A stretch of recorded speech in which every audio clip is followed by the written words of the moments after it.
In today's video, I'm going to teach you how to use ClickUp for new hire onboarding.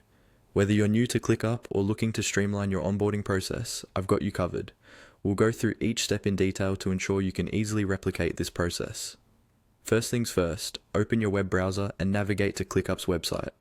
Once you're on the home page, go ahead and log into your account. If you're already familiar with ClickUp's interface, great.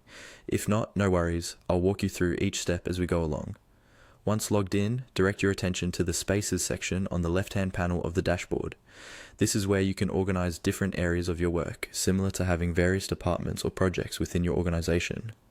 To create a new space for onboarding, look for the plus sign and give it a click. This is how we'll set up a dedicated area for all your onboarding activities. Now that you've clicked on the plus sign, you should see an option to use templates.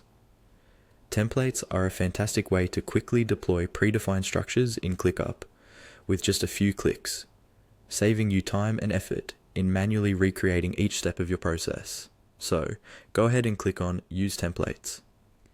In this section, you'll be presented with various boxes under template types. These boxes categorize different kinds of templates that you can utilize for your projects. Although it's slightly overwhelming at first glance, don't worry. Just locate and click on these template boxes to find what you need. In the search bar, type in Onboard. This will filter out the relevant templates that are specifically designed for onboarding purposes. Once you see the list, select the template that best suits your needs.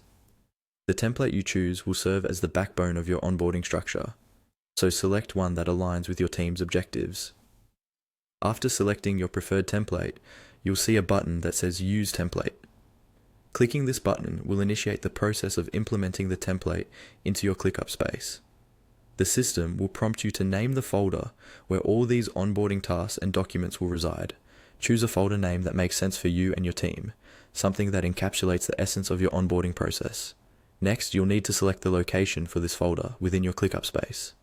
This step is crucial for ensuring that your onboarding materials are easily accessible to those